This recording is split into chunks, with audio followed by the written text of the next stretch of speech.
Ethan Clark had driven for 9 hours straight, chasing the last sliver of daylight across the long, empty highway that cut through Navajo country like a scar.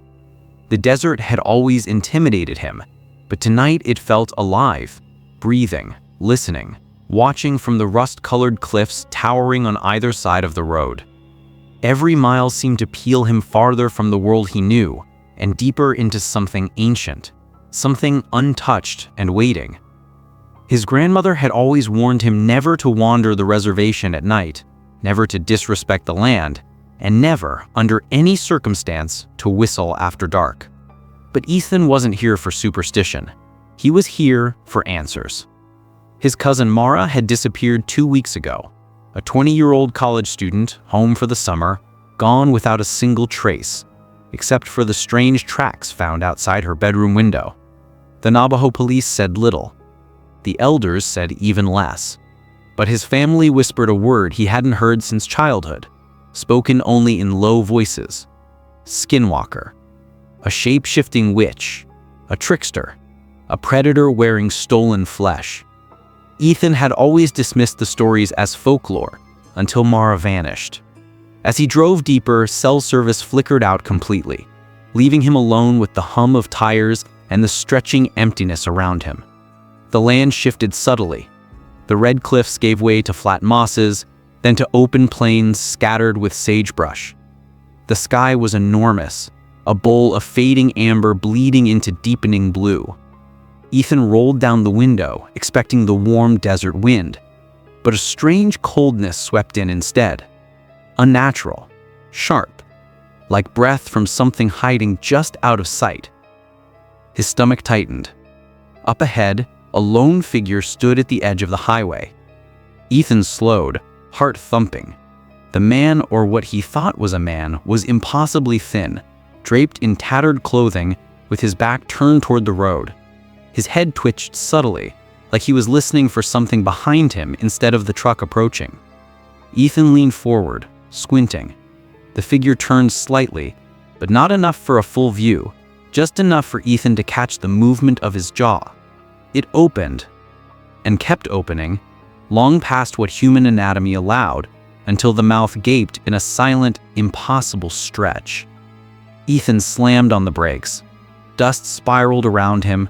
The figure didn't react, didn't flinch, didn't move. For several seconds, Ethan sat frozen, gripping the wheel. When he blinked, the figure was gone.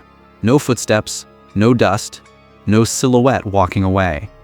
Just empty desert and the endless road cutting through it like a wound. A cold dread pooled in Ethan's stomach.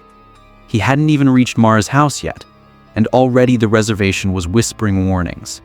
And something out there had whispered back.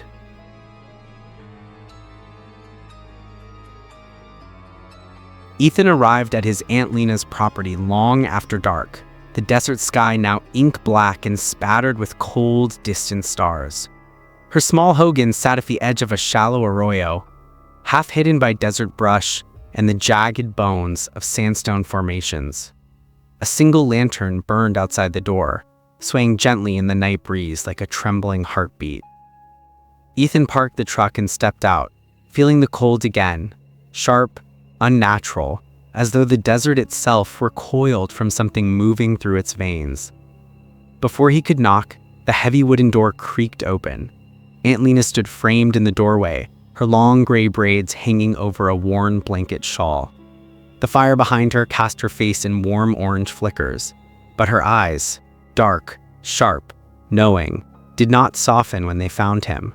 Instead, a deep, sorrow-filled tension creased her brow. "You shouldn't have come by yourself," she said, voice hoarse, carrying the weight of sleepless nights.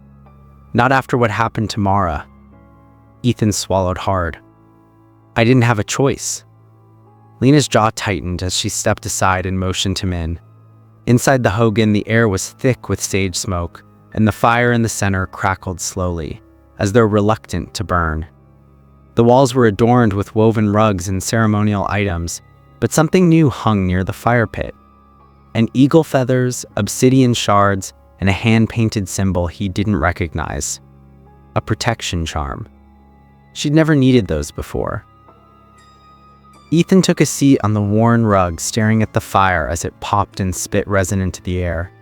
Lena sat across from him, her hands resting on her knees. For a long moment she said nothing, studying him the way elders study storms, knowing trouble long before it breaks. "You saw something on the road," she said finally. Ethan hesitated. How did you... You came in shaking." Her eyes never blinked. "What did you see?" He told her, the figure at the roadside, its twisted jaw, how it vanished in an instant. Lena's face hardened with each detail, her expression turning from concern to dread. She muttered something in Navajo under her breath, a prayer, a plea, maybe both, then tossed a handful of powdered sage into the fire. Flames burst upward, sending sparks spiraling toward the smoke hole. "You're being watched," she said. "It knows you're here." Cold crawled along Ethan's spine. "What knows I'm here?" Lena sought again, leaning close, her voice a sharp whisper as if the Hogan walls themselves might be listening. "A SkinWalker," she said, the word trembling through the air like a rusted blade. "A Yaween Audloshi, a witch twisted by hunger and hate, something that has turned its back on everything sacred." She paused, eyes reflecting the fire's glow. "And once it marks someone, it doesn't stop." Ethan clenched his fists. "Then help me find Mara, if it took her." Lena cut him off with a raised hand. "You don't understand. A SkinWalker doesn't take the living. Not alive, not whole." The room seemed to shrink, the fire's warmth unable to touch him anymore. Ethan's pulse pounded in his ears. Then what happened to her? Lena looked past him, toward the door, toward the vast darkness of the desert stretching beyond it. Her voice grew quiet, soft and broken. Mara saw something she wasn't meant to see. The fire cracked loudly as if reacting to the words. "And when a SkinWalker is seen, it comes for the witness." Ethan felt the desert wind moan against the outside of the Hogan, a long, hollow sound that carried through the wood and bone of the house. Lena's gaze snapped toward the door. "It's close," she whispered.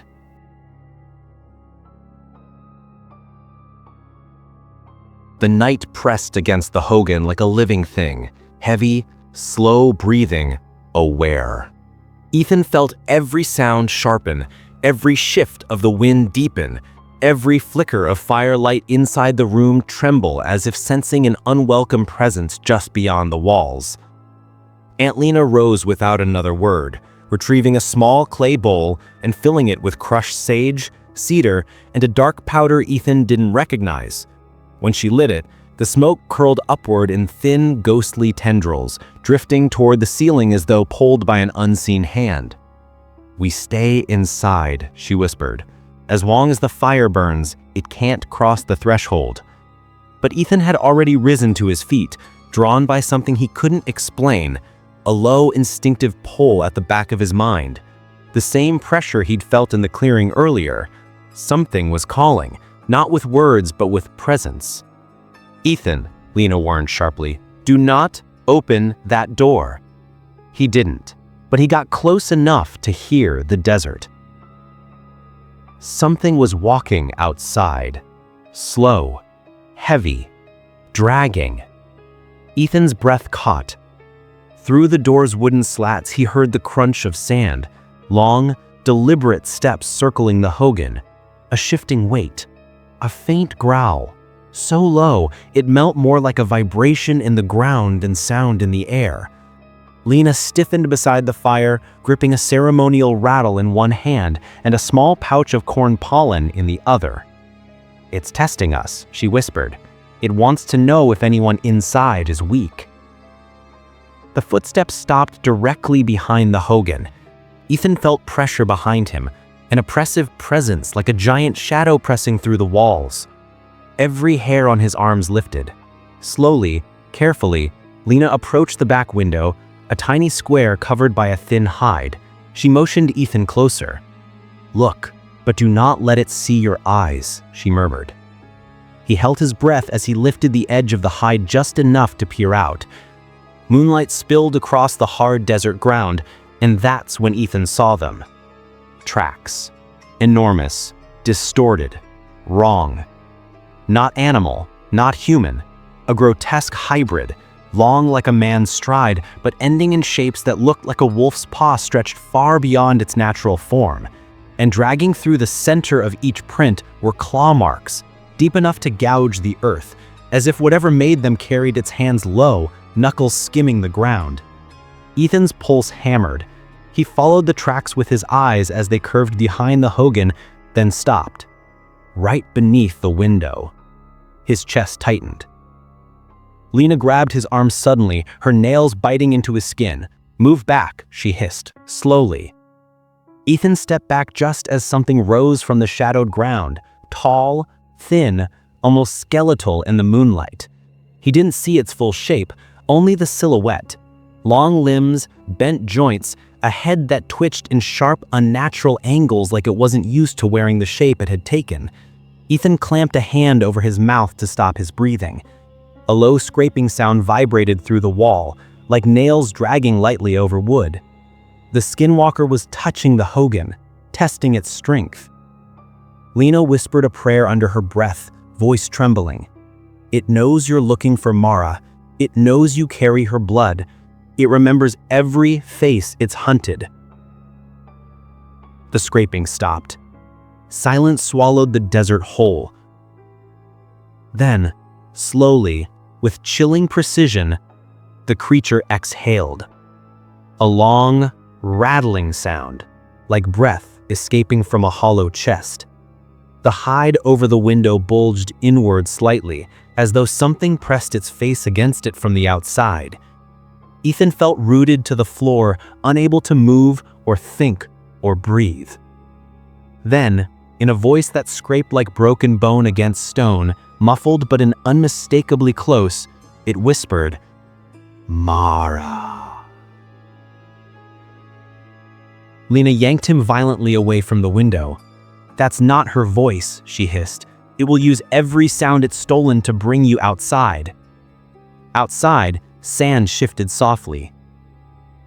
Then, the footsteps resumed, leading away this time, but slower, as if the creature wanted them to hear it leaving, as if it expected them to follow. And Ethan knew with a cold, sinking certainty, Mara wasn't taken randomly. She was chosen. And now, the SkinWalker wanted him too.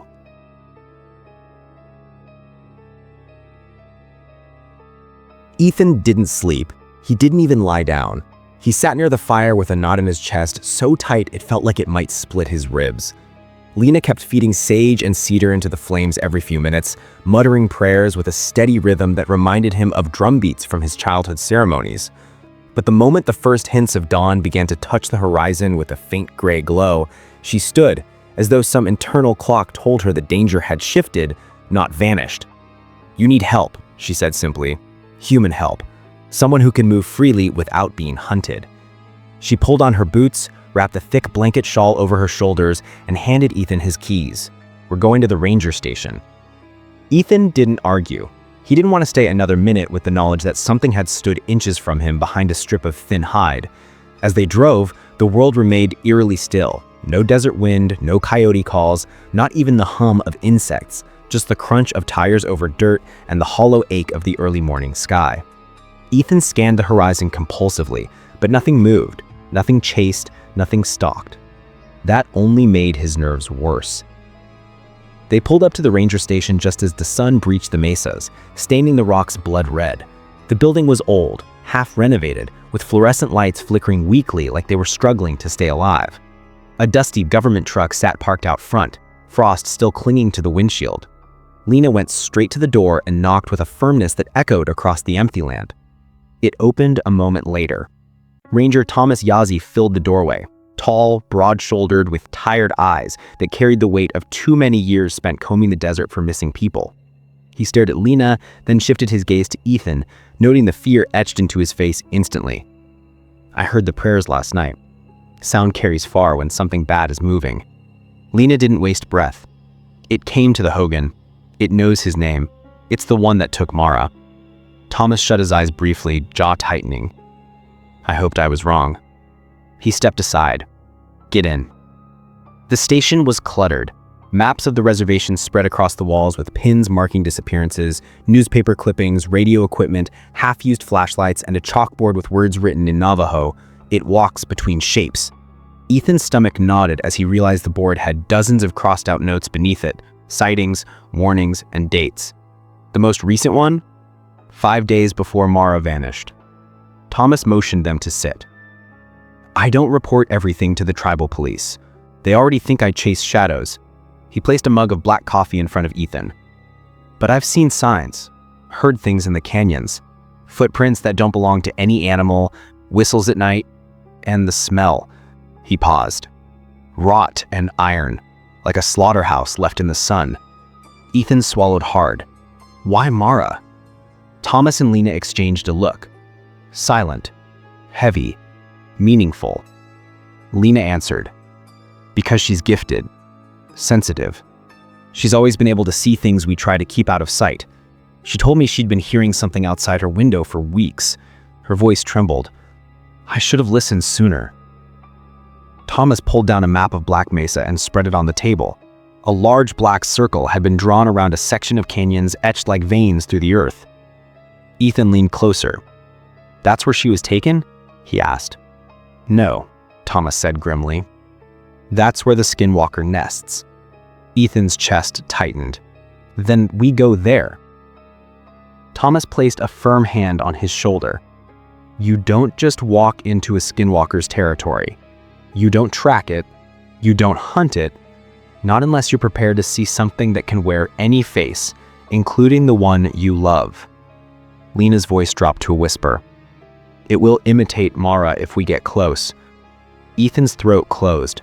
For a moment, he couldn't speak. Then he forced the words out raw and breaking. I don't care what it imitates. I want my cousin back. Whatever's left. Whatever I can save. The room went silent. Thomas stared at him for a long, evaluating moment, then finally nodded. Then you're going to need protection, the ranger said.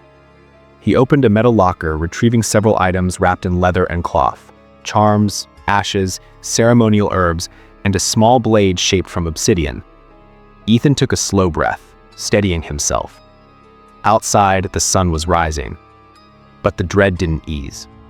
Because the moment the light touched the desert floor, Thomas turned towards the window, stared out across the empty land, and said, Daylight doesn't stop it. When it wants someone badly enough, nothing does.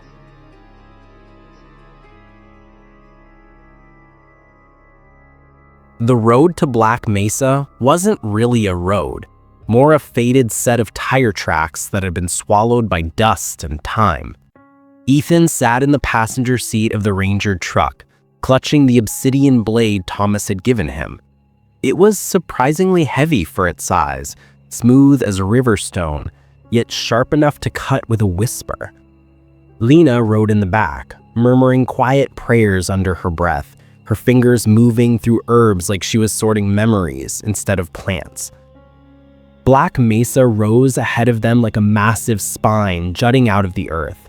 Its cliffs caught the sunlight and reflected it in deep, bruised shades of red and gold. The closer they drove, the more Ethan felt the weight settle on his chest, an old, instinctive dread that pressed like a hand made of stone. Even the wind behaved strangely here, carrying no sound, no warmth, just a silent, unwelcoming presence. This place wasn't made for people, Thomas said quietly as they approached the canyon mouth. Even the animals avoid it. They know what walks here. Ethan stared at the rock walls.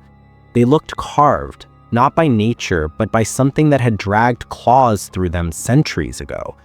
Deep grooves decorated the stone like the marks of something trying to escape or trying to get in. Thomas pulled the truck to a stop and killed the engine. For a moment, none of them moved. The silence pressed in from all sides, thick and absolute. It was the kind of silence that made your ears ring. Ethan stepped out onto the sand, and the moment his boots hit the ground, the temperature seemed to drop. The sunlight above was still bright, but inside the canyon, everything felt colder, like shadows hung in the air instead of lying on the ground. Lena approached Ethan and placed a hand on his arm. "You remember what I told you? It mimics voices. Sometimes people you know. Sometimes people you wish you didn't." Ethan nodded. "If I hear Mara, I don't answer." "That's right.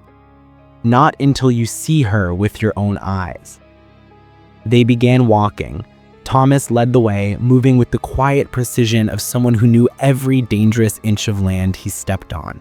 He scanned the canyon floor, the ridges above them, the shadows that clung to the stone like moss. Ethan followed close behind, feeling the weight of eyes on him, unseen, patient, waiting.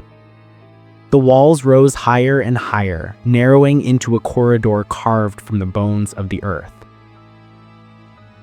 After nearly an hour, the canyon's stillness shifted. Ethan didn't hear anything at first. Not a growl, not footsteps, but he felt it. A faint vibration running through the sand, a whisper of movement threading through the air. Then he heard it. A voice, soft, fragile. "Ethan?" He froze. It was Mara's voice, not just similar, identical. Every inflection, every tremble, the exact way she'd sound when he'd laugh at one of his stupid jokes or whisper secrets they swore they'd never tell their parents. Thomas grabbed his shoulder instantly. "Don't." He swallowed, throat tightening. "It sounds like her." "That's the point," Thomas muttered. "Keep moving." But the voice came again, closer this time, echoing off the canyon walls. "Ethan, help me." His stomach twisted. The sound of her fear, real fear, stabbed into him like needles. He'd grown up with her. They'd slept in the same crib as babies, shared every summer, every ceremony. Hearing her voice just out of sight made something inside him crack. Lena stepped in front of him, blocking his view down a dark side passage. "That's not Mara," she said firmly. "No matter how much it sounds like her. You look down there, it will use that moment, that breath, that hesitation." Thomas raised his rifle, not to shoot, but to aim at the shadows as if daring them. "It's watching us now. Don't give it anything it can use." Ethan forced a step forward, then another. His heart pounded so hard he could feel it in his teeth. But he didn't turn toward the voice. Even as it grew louder, more desperate, more real, the canyon seemed to pulse with it, like the stone itself was carrying the sound. Then, a smell hit them. Rot, wet fur, coppery blood. The air shifted like a breath drawn in by something huge. Thomas stopped dead in his tracks. Slowly, he pointed to the canyon floor. Ethan followed his gaze. Hoofprints. But wrong. Misshapen. Elongated. Like something wearing hooves had forgotten how to walk like an animal. "It's close," Thomas whispered. "Closer than I wanted." For the first time, Ethan saw fear in the ranger's eyes. Not panic, just the grim acceptance of a man who knew what kind of nightmare waited ahead. They pressed deeper. The canyon twisted into sharper turns, the walls so tight they had to move single file. The sunlight weakened until it was nothing more than a pale smear behind them. And then, as they rounded a bend, Ethan saw something that made his blood turn to ice. High on the canyon wall, hanging from a ledge like a warning, was a scrap of fabric. Teal-colored, torn, stained with dirt. It was Mara's hoodie, the one she wore on the day she vanished. Ethan's breath shuddered out of him, and before he could speak, A voice drifted from up ahead, soft, trembling, impossibly familiar. "Ethan, it hurts." This time, Lena didn't stop him. She only whispered one warning. "If we see it, don't run. If it sees fear, it moves faster." Ethan nodded, gripping the obsidian blade until his knuckles went white. They were deep in the SkinWalker's territory now, and it knew they were here.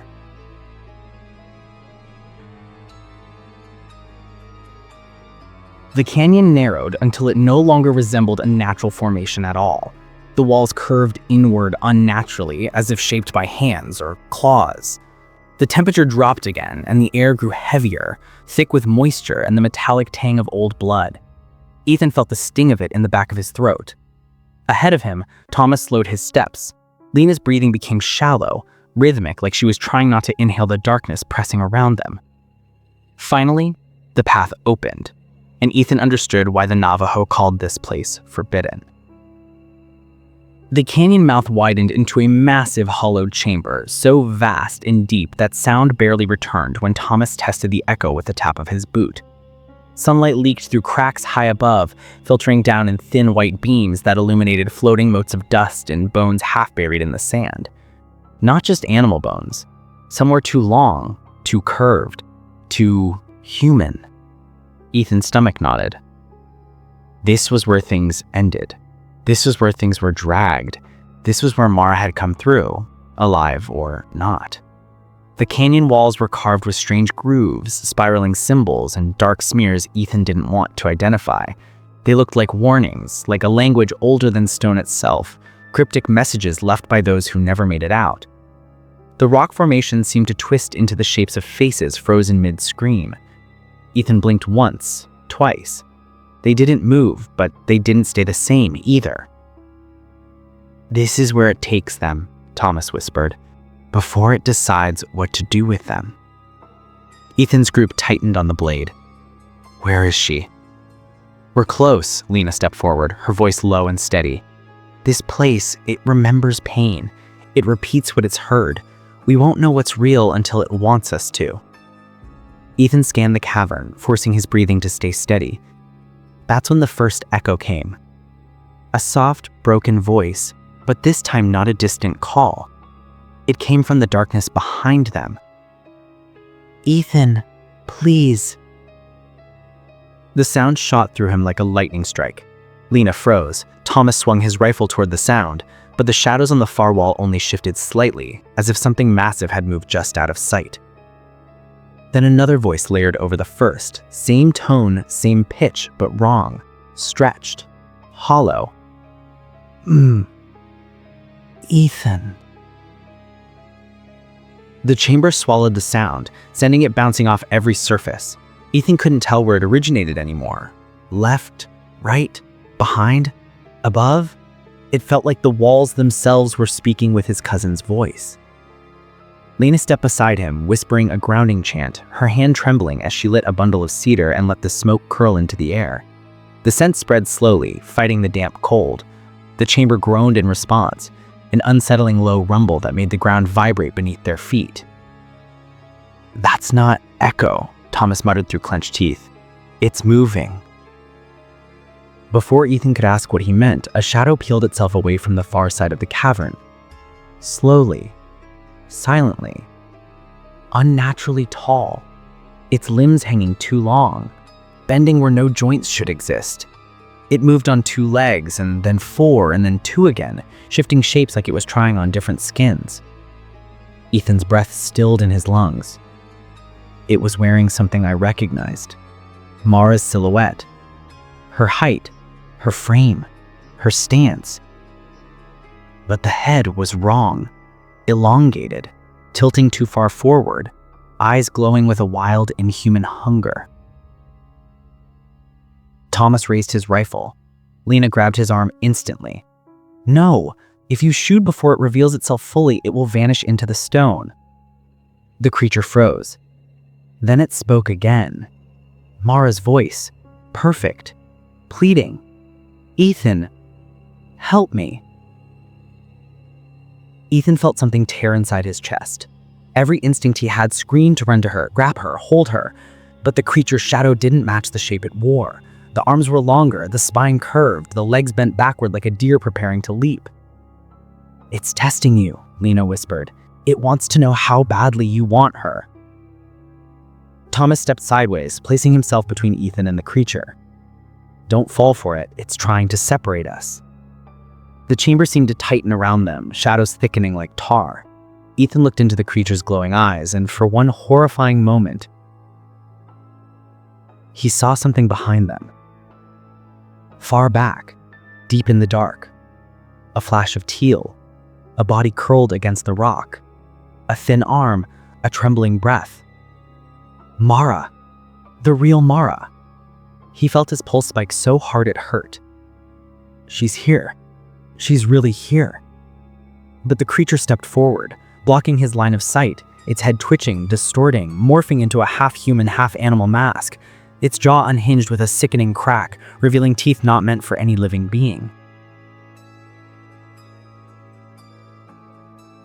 Lena threw a fistful of ash toward it, shouting a prayer that echoed through the chamber. The creature reeled back with a snarl, a sound that vibrated through the stones like thunder underwater.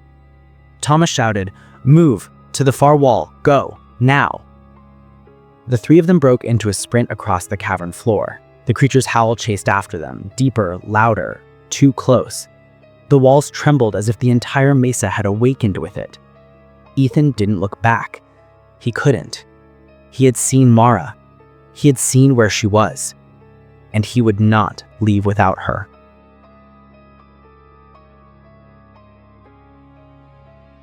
The tunnel they sprinted into was barely wide enough for one person at a time, forcing them to run single file.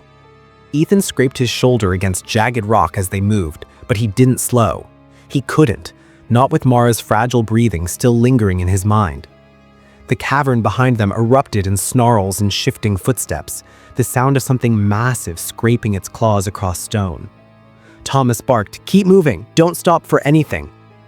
The tunnel twisted sharply, and they plunged into another hollow chamber, this one smaller, claustrophobic, the ceiling low enough that Thomas had to duck. Ethan's eyes adjusted to the dim light filtering through cracks above. Then he saw her, curled against the far wall, shaking violently, her knees pulled to her chest as if trying to fold herself into dust. Her clothes were torn, her hair knotted, her skin bruised and smeared with dirt. But she lifted her head the moment Thomas's flashlight flickered across her face. Mara, the real Mara. Ethan felt his legs nearly give out from relief and terror crashing together. "Mara!" he gasped, rushing forward. Lena grabbed his sleeve at the last second. "Wait!" Ethan spun. "That's her! Lena, it's her!" "It is," Lena whispered, her eyes narrowing. "But this place plays tricks. We make sure before we get close." Thomas stepped ahead, his voice low and steady. "Mara, if that's really you, what did you call Ethan when you were little? The name only you two used." Mara blinked slowly, tears streaking down the dirt on her cheeks. Her voice cracked, dry, barely a whisper. "Tiny Owl."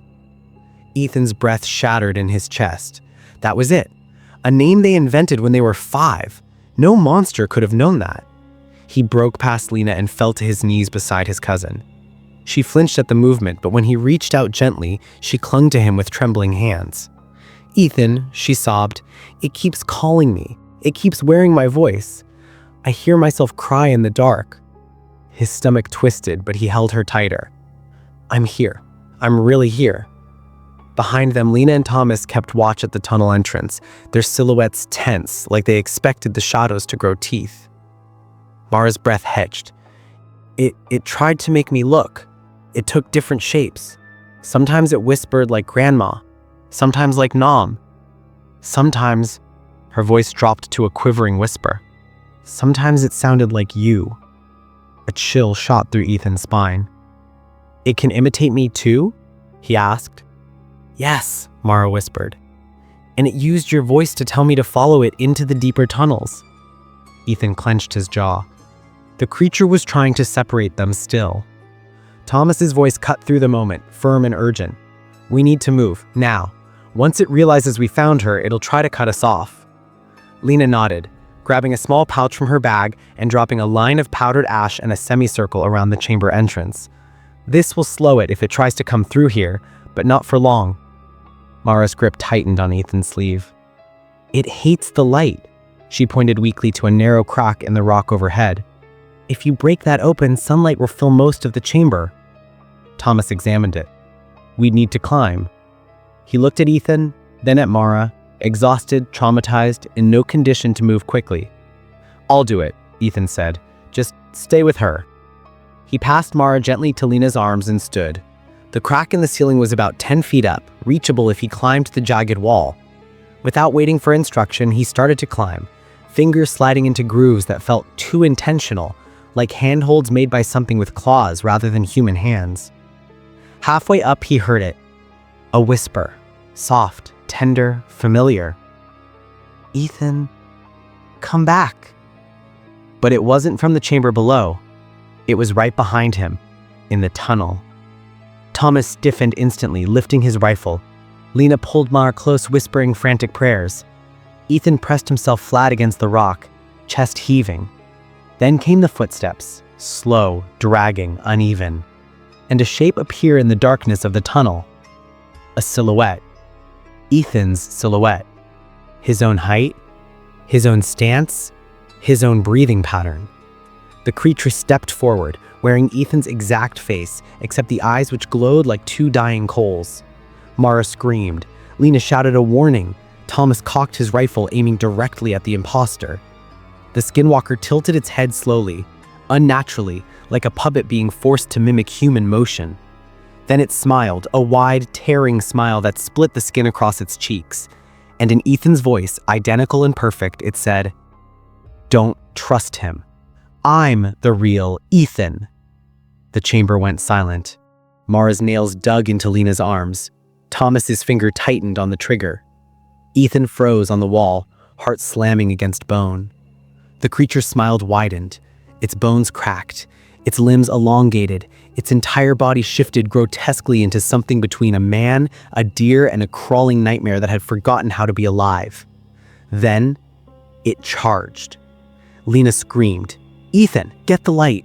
And Ethan climbed, fingers bleeding, muscles burning, as the room erupted into chaos below.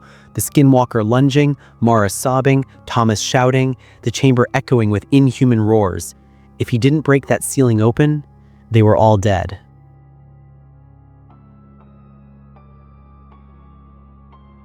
Ethan didn't breathe. He couldn't. His lungs burned for air as he climbed, fingers scraping against jagged stone, nails splitting, skin peeling.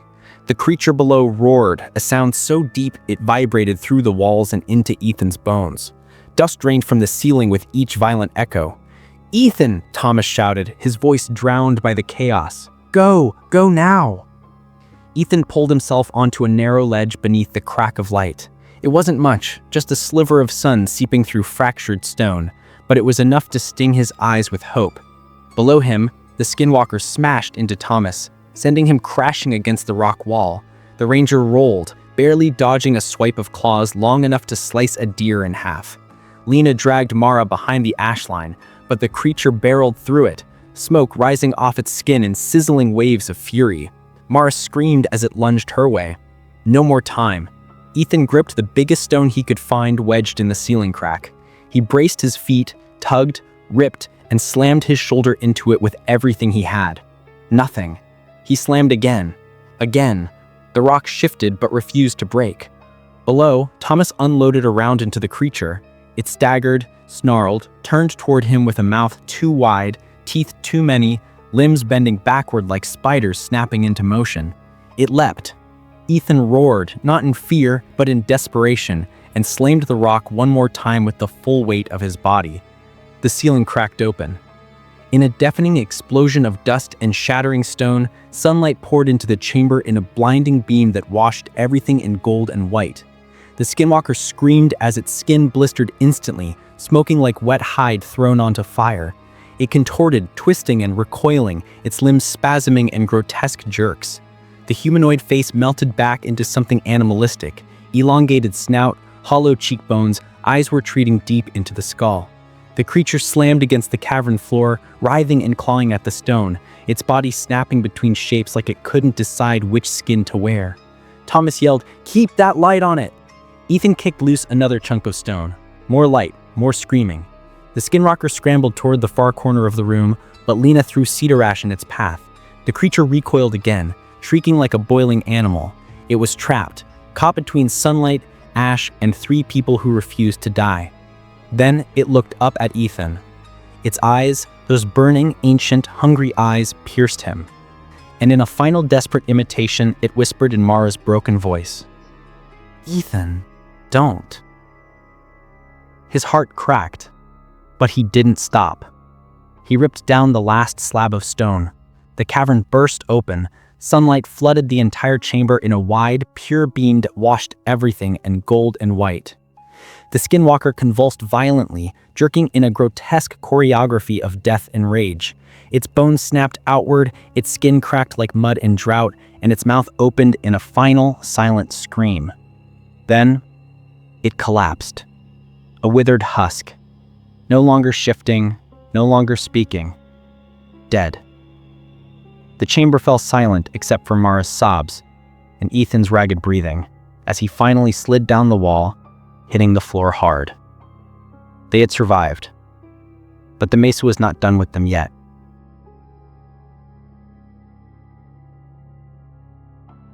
They left the cavern slowly, Mara limping between Ethan and Lena, Thomas supporting his injured arm. Every step toward daylight felt unreal, as if the mesa itself might close behind them and swallow the path. The desert air outside felt too warm, too bright, too alive after the nightmare beneath the earth. Mara lifted her face to the sun and cried, quiet, shaking, grateful tears. Thomas scanned a horizon with a grim expression. "It'll take time for the land to settle," he muttered. "Creatures like that don't stay dead easily. Not truly." Ethan stiffened. "What do you mean?" "It was a SkinWalker because someone became it. Someone made a terrible choice long ago. Its spirit is gone now, but the curse? The curse lingers. Someone else could." She didn't finish. Mara shivered. Ethan held her tighter. They reached the ranger truck as the sun climbed higher, bathing Black Mesa in amber light. The land looked peaceful, too peaceful, as if hiding centuries of scars beneath its calm surface. Ethan helped Mara into the back seat. "We're going home," he whispered. She held his hand. "I knew you'd come." As Thomas started the engine, the desert wind finally returned, whistling through the canyons, carrying dust and sage across the land. It sounded almost like a sigh of relief. But Ethan's eyes drifted back to the canyon they'd escaped. For a moment, just a moment, he swore he saw a figure standing at the edge of the rocks. Tall, thin, watching. The wind shifted. The figure dissolved like smoke. Ethan blinked hard, heart thundering. Thomas followed his gaze. "Don't," he said quietly. "Don't look back too long. That's how it starts." Lena nodded. "The desert remembers everything, but we don't have to carry all of it." Ethan finally climbed in and shut the door. The ranger truck rolled away from Black Mesa, leaving behind a place older than memory and darker than myth. A place that had taken countless lives and almost taken theirs. As the mesa shrank in the distance, Ethan held Mara's hand, feeling her warmth, her pulse, her life. And he made a silent promise. Nothing, no creature, no curse, no shadow would ever take someone he loved from him again. The wind howled once more across the desert. But this time, it carried no voices, no imitations, no lies. Just the sound of 3 survivors walking away from something that should never have existed.